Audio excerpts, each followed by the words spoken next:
આપણે એક્ઝામ્સ હોય છે, ફિઝિકલ એક્ઝામ. હવે એ હોય છે મોર્નિંગમાં, સવારે 5 વાગે 5:30 વાગે ગ્રાઉન્ડ સ્ટાર્ટ થઈ જાય. આજુબાજુના જિલ્લાના ગ્રાઉન્ડ આપેલા છે.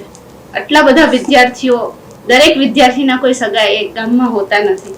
તો શું સરકાર એના માટે કોઈ વ્યવસ્થા કેમ મતલબ ઊભી કરે એવું તમને લાગે છે કે આવું કરવું જોઈએ? કારણ કે દરેક વિદ્યાર્થી પાસે તો આ ઓપ્શન હોતો નથી. તો એના માટે શું કરી શકાય?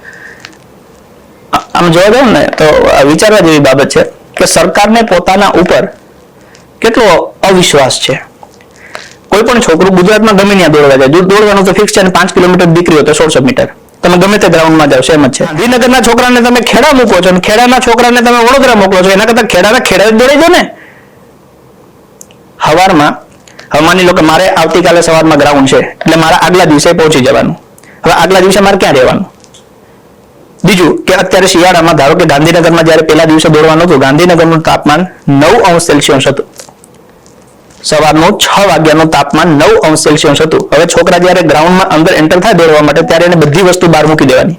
ખાલી એને પોતાનો જે ટ્રેક હોય, મતલબ કે એક ચડ્ડી પહેરેલી હોય, ઉપર એક ટી-શર્ટ કદાચ હોય.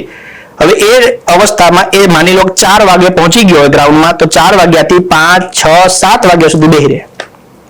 9°C તાપમાનમાં કોઈ છોકરું 2-3 કલાક બેહી રહે, પછી તમે એમ કહો તમે દોડી જાઓ, એનું શરીર ચોંટી ગયું હોય. પાણી મૂકો તો બરફ થઈ જાય એવી પરિસ્થિતિ હોય. હવે આવી પ્રેક્ટિસ છોકરા ક્યાં કરી હોય? તો થોડુંક માનવતાના નાતે આપણે વિચારવું પડે કે કદાચ આ છોકરા ગુજરાતના છે, આપણા જ છે ને. કાલ સવારે મારું છોકરું હોત કે બીજા કોઈનું છોકરું હોય, વિચારવાનું તો બધાને રહ્યું ને કે આમાં